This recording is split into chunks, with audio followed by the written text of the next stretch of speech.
नमस्कार, म DR Bhandari. New vision नेपालको प्रस्तुति कार्यक्रम हाम्रो स्वाभिमानमा यहाँहरूलाई स्वागत छ। आज पनि मैले कार्यक्रममा नेपालको इतिहाससँग सम्बन्धित केही कुरा ल्याएर उपस्थित भएको छु।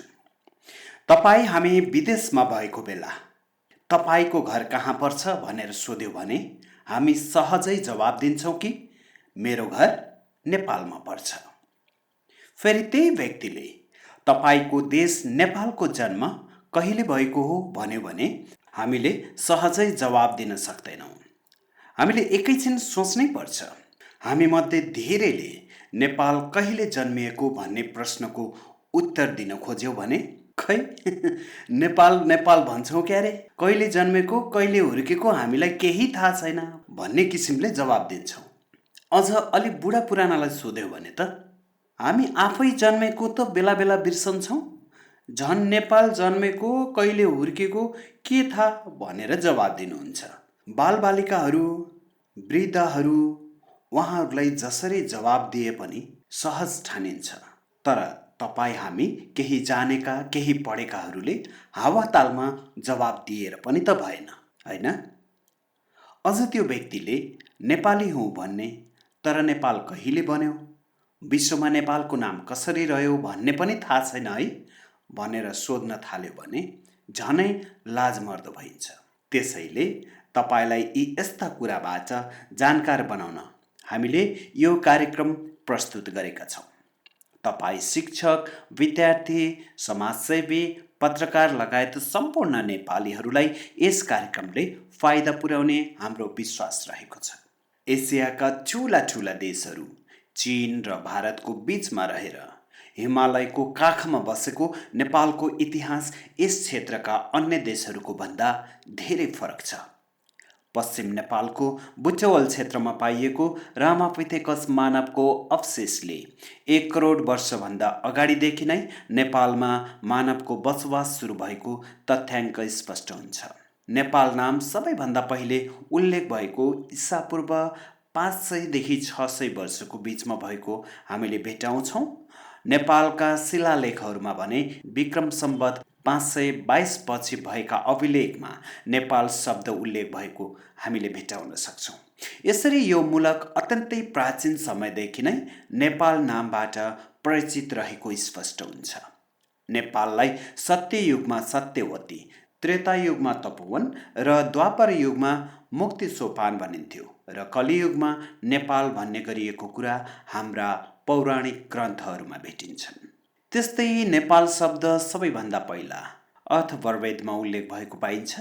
यसअनुसार नेपाल हिमालको काखमा भएको कारणले नेपाल नामको उत्पत्ति संस्कृत शब्द नेपालयबाट भएको हुन सक्ने जानकारहरू बताउँछन्, जसको अर्थ पहाडको आधार अर्थात् पहाडको खुट्टामा निवास रहेको भन्ने बुझिन्छ। त्यस्तै नेपालमा किराँत, लिच्छवी, मल्ल राजाहरूको शासन हुँदै नेपाल एकीकरण भएको पाइन्छ। एकीकरण हुनुभन्दा पहिला नेपाल 2224 राज्यमा विभाजन भएको हामीले इतिहासमा भेटाउँछौँ। त्यति बेलाका भुरे टाकुरे राजाहरू एक आपसमै लडाईँ झगडा गर्ने गर्दथे। त्यस 2224 राज्यहरूमध्येको एक राज्य थियो गोर्खा राज्य, जहाँ नरभूपाल शाहले राज्य गर्दै आएका थिए। जब गोर्खाका राजा नरभूपाल शाहको मृत्यु भयो, त्यसपछि नरभूपाल शाहका छोरा पृथ्वीनारायण शाह गोर्खाका राजा बने। त्यसपछि यिनै पृथ्वीनारायण शाहको पालादेखि आधुनिक नेपालको जन्म भएको इतिहासमा भेटिन्छ। नेपाली इतिहासमा यिनै पृथ्वीनारायण शाहलाई नै आधुनिक नेपालका पिता भनेर हामीले भेटाउने गरेका छौँ। वास्तवमा पृथ्वीनारायणले के गरे? कस्तो स्वभावका थिए? पृथ्वीनारायण शाहले कसरी 2224 राज्यमा विभाजित यो नेपाललाई एकीकरण गरेर यति ठुलो नेपाल बनाए त? आउनुहोस् एकैछिन चर्चा गरौँ। सम्वत 1779 पुस 27 गतेका दिन जन्मिएर 20 वर्षको उमेरमा 1779 चैत्रमा गोर्खाको राज्यको राजगद्दीमा बसेका पृथ्वीनारायण शाहलाई सानै उमेरदेखि राजनीतिमा निकै चाख रहेको बुझ्न सकिन्छ।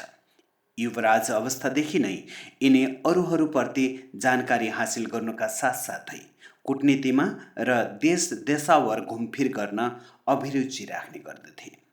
भारतमा अङ्ग्रेजको प्रभुत्व बढ्दै गएको, नेपाल उपत्यका र पहाडी राज्यको आसपासमा आपसी बेमेलको स्थिति बढ्दै गएको र 2224 राज्यहरूमा राज्य विखण्डनको प्रक्रिया अझ बढ्दै गइरहेको थियो। त्यसबेला बेलायतले भारतमाथि कब्जा जमाएको थियो र भारतलाई कब्जा गरिसकेपछि बेलायत नेपालमाथि कब्जा गर्ने दाउमा रहेको थियो। बेलायतले यी सबै सानातिना राज्यहरूलाई हडप्न सक्ने सम्भावना देखेर पृथ्वीनारायण शाहले यी सबै राज्यहरूलाई एकताको सूत्रमा बाँध्ने मनसाय गरे। कुनै पनि अभियान सुरु गर्नुभन्दा अगाडि त्यस क्षेत्रको समग्र रूपमा वस्तुस्थिति अध्ययन गर्नु आवश्यक पर्ने ठाने पृथ्वीनारायण शाह आफू राजगद्दीमा बसेको लगत्तै नेपाल उपत्यकाको आर्थिक, सामाजिक तथा राजनैतिक भ्रमण गर्न निस्केका थिए।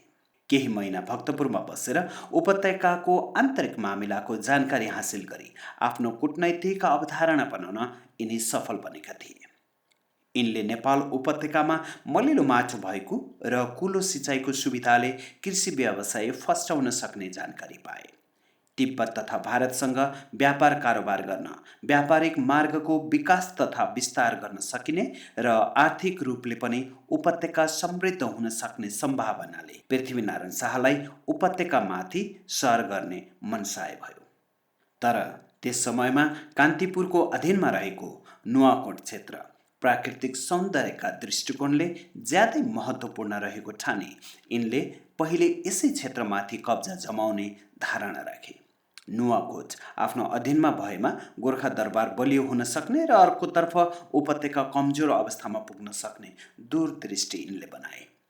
हुन पनि नुवाकोट क्षेत्रमा लडाईँका किल्ला रहेको र उपत्यकाबाट तिब्बततर्फ पस्ने घाँटीको रूपमा अवस्थित भएकोले यसको ठूलो महत्त्व रहेको थियो। नेपाल उपत्यकालाई हात पार्ने लक्ष्य राखी यिनले सम्वत 1800 मा नुवाकोटमा हमला गरे। त्यस्ताका गोर्खाली सैनिक सुदृढ भइ नसकेको र आफ्नो सेनाभित्रका योद्धाहरू पाण्डे र बस्नेतबीच राम्रो समन्वय नभएकोले पृथ्वीनारायण शाह नुवाकोटमा पराजय हुनु पर्यो। त्यस पराजयपछि यिनले कालु पाण्डेलाई मूल काजीको पदमा नियुक्ति गरी आन्तरिक स्थितिमा मजबुत बनाए। यसरी आफ्नो स्थिति सुधार भएपछि पुनः आक्रमण गरी 1801 असोज 15 गते गोर्खाली फौजले नुवाकोटमाथि कब्जा जमाउन सफल भई गोर्खा राज्यको सिमाना विस्तार गरे। यसपछि यिनले उपत्यकाका चारैतिरका महत्त्वपूर्ण नाकाहरू कब्जा जमाई गाउँले सहरलाई घेरौँ भन्ने रणनीति अपनाई वरिपरिका बस्तीहरू र थुम्केहरू आफ्नो माताहतमा पारेपछि उपत्यका नाकाबन्दीमा पर्न जान्छ भन्ने कूटनीतिक अख्तियार गरे। त्यसपछि सम्वत 1803 सम्म यिनले महादेव पोखरी, फर्पिङ, चितलान, धर्मस्थली, नालद्रुम, सिरानचोक तथा शिवपुरीमाथि विजय हासिल गर्दै गए। यस्तै प्रसङ्गमा कृतिपुरको किल्ला र उपत्यकाको दक्षिणमा रहेको मकवानपुर गढी जस्तो क्षेत्र लडाईँको हिसाबले सामरिक महत्त्वको बिन्दु ठानी पहिले उपत्यका वरिपरिका ठाउँहरूमा कब्जा गरिसकेपछि कृतिपुरमा धावा गर्ने योजना बनाइयो। कृतिपुर अग्लो ठाउँमा रहेको र चारैतिर जङ्गल भई पर्खालले चौबन्दी पारिएको मजबुत किल्ला थियो। कृतिपुर जित्न सकिए उपत्यकामा सजिलैसँग विजय गरी विजय ध्वजा फहराउन सक्ने ठानियो। उपयुक्त रणनीतिलाई कार्यान्वयन गर्न 1814 मङ्सिर 19 गते गोर्खाली फौजले कृतिपुरमाथि आक्रमण गर्यो। गोर्खाका सेनाले यस युद्धको सुरुमा निकै पेले तापनि अन्तिम समयमा गोर्खाका सेनापति कालु पाण्डे त्यही मारिए र पृथ्वीनारायण शाह पनि झण्डै काटिएका थिए। गोर्खाका फौजको हार भयो। मूल काजी कालु पाण्डेले पृथ्वीनारायण शाहलाई राज्य सिमाना फैलाउने अभियानको दौरानमा सहयोग गरी विभिन्न राज्य र जेउटाहरूसँग भएको युद्धमा ठूलो साहस एवं शौर्य देखाएका थिए। तर दुर्भाग्यवश कीर्तिपुरीहरूको हातबाट कालु पाण्डेको पनि मृत्यु भयो। यसरी पराजय भएका पृथ्वीनारायण शाह त्यसै सेलाएर बसेनन्। यसपछि यिनले अब एकैपटक कीर्तिपुर आक्रमण नगरी नजिकैको बस्तीहरू पाङ्गा र चोभारमाथि पहिले कब्जा जमाए र 1821 भदौ महिनामा कीर्तिपुरमा दोस्रो पटक आक्रमण गरे। गोर्खालीको यो आक्रमणका विरुद्ध कीर्तिपुरीहरूले आफ्नै बलबुतामा घमासान युद्ध गरे र गोर्खाका सेनाका नेताहरू सुरप्रताप शाह र दलजित शाहलाई सख्त घाइते बनाए। यसको फलस्वरूप गोर्खालीहरूले यस पटक पनि पराजय भोग्नु पर्यो। कीर्तिपुरीहरूसँग 2 पटक हार खाएपछि सोझो युद्धले मात्र नजितिने ठानी धानबाली काट्ने मौका पारी गोर्खालीहरूले कीर्तिपुरमा घेरा हाले। यसै समयमा बालाजु किल्लामाथि विजय प्राप्त गरे। निकै समयसम्म घेराबन्दीमा पर्नुपर्दा पानीसम्म पनि पिउन नपाई कीर्तिपुरीहरूले विवश भई 1822 चैत्र 3 गते गोर्खाली फौज समक्ष आत्मसमर्पण गरे। यसरी बिना युद्ध नै गोर्खा राज्यको सिमाना कीर्तिपुरसम्म फैलन पुग्यो। अघिल्लो 2 पटकको हारको प्रतिक्रिया स्वरूप पृथ्वीनारायण शाहका फौजद्वारा कतिपय कीर्तिपुरीहरूको नाक काटिएको थियो भन्ने पनि भनाइरहेको छ। हस्त आजको समय सकिएको छ। यस सम्बन्धी थप जानकारीका लागि आधुनिक नेपाल भाग 2 लिएर आउने नै छौँ। त्यतिन्जेलसम्मको लागि न्यू भिजन नेपालको युनिटसँगै कार्यक्रम प्रस्तुता म डिआर भण्डारी पनि बिदा हुन्छु। यदि तपाईँलाई यस कार्यक्रम या यस्तै अन्य कार्यक्रमहरूलाई पनि तपाईँ हेर्न चाहनुहुन्छ भने यस कार्यक्रमलाई सब्स्क्राइब गरिदिन नबिर्सनुहोला। नमस्कार।